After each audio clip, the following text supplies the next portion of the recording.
Good afternoon again, ladies and gentlemen. My name is Anthony Roberts. I'm one of the academic advisors at the University Advising Center on the Atlanta campus. Today, I'm going to go over a quick review on how to register for classes.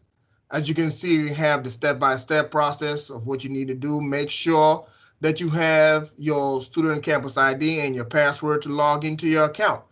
Then scroll down to the registration tab, follow the instructions as far as making sure you know how to select the term, select the degree. You're automatically, once you put in degree, it's going to automatically give you the Atlanta campus. Then you pick up the subject that you're trying to register for. Those of you, if you have any problems going there, there is a quick demo which you can click on this link below that will send out to you, and that will show you how to actually go through their process. Now, we're going to go to the next phase.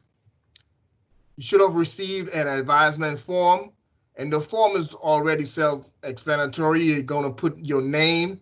You're obviously trying to register for classes for fall 2020, your parent ID, and your major. If you don't know your major, you're undeclared or you're undecided, that is fine. You can leave that information blank. The information to the right of your page says who's your advisor. If you know your assigned advisor, you can put it in there. Your academic standing right now is good. Those of you, if you have financial aid and you're processed financial aid, then check yes. Whether or not you have American government or U.S. history, pending credits. Remember, pending credits would be AP, IB, or dual enrollment credits. You will say yes or no, and then you can put a date on the bottom with your initials. As far as filling out the forms are concerned, as a summer success student, you are required to have at least 12 to 13 credit hours for the fall semester, which means you're going to be registering for basically 4 classes. Now, some of you are in English 1 or in history, you'll just go up to the next level of the class. So if you're English 1, you'll try to register for English 2 class. If you are in American government, then you'll try to register for U.S. history or vice versa. You also receive a course sheet. Basically, the course sheet is here. It shows you the English 1, English 2, then the math. In the presentation, the advisor that spoke to you talked about taking the math, how important the math is required. If you are a STEM major or particular degree seeking student that required to be college profession, you should already schedule to take the math placement exam on the iCollege link. If you have not, then try to get that done as soon as possible.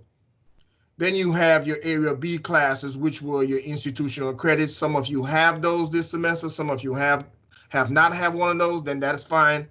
Your Area C, as we discussed in your presentation, would be your humanities and fine arts or a foreign language. You have to choose either one of these. You can register for all 3 of these this semester. Then your science category, which is consists of your Area D. If you need to register for science, that means you're a STEM major, then please make sure you pick the appropriate science to register for the upcoming fall. Your Area E is where most of you are going to take majority of your classes. You have history, you have American government, and then you have your social science class and your global category. You're going to have to choose one from each one of these categories. This is how you fill out the form.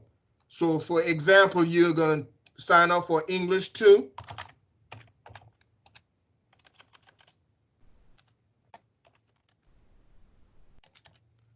It is 3 credit hours. Then you're going to take the math. If you need to take a math, then you're going to put in math 1111. For those of you that need math 1111 based on your major, your American government, and then a social science class.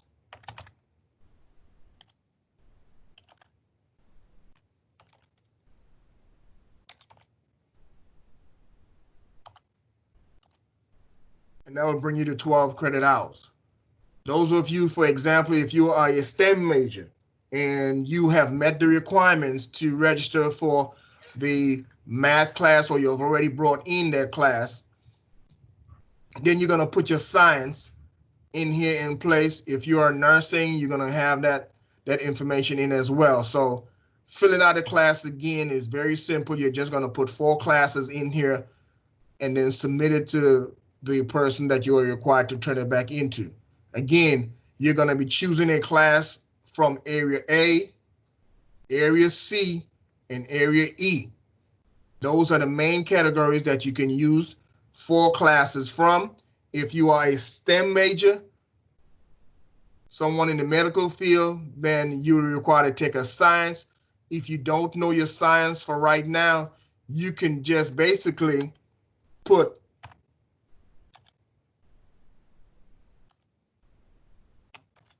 down an Area D class. And once you have spoken to your advisor, you will get the appropriate class that you can register for. Again, this is just a quick process, how to register for your classes, to fill the form out basically so you can turn the form back in. If you have any other questions, reach out to the advising office or to first year programs. And just to add to that, before we wrap up, if you have any questions, please feel free to email us at successacademy@gsu.edu. If you have any questions about which math or science to start with, you can direct those questions to Anthony. His email address will be in the email that we're sending out. And please be advised, I put this in the email as well, Success Academy does have one class that we require. We're going to reach out to you all to tell you which class is going to be specific to your cohort. Some of you all are in English 1101, as Anthony said, and so maybe the Success Academy cohort class is going to be English 1102. Either way, we'll notify you all by email and let you know which class is going to be the class that we require, and you can adjust your registration accordingly. Thank you so much. We hope this helps. And these forms are going to be due by 12 o'clock noon on Tuesday. So please shoot us an email if you have any questions. And we hope this makes your process a bit more, it makes it a little easier for you. Thank you.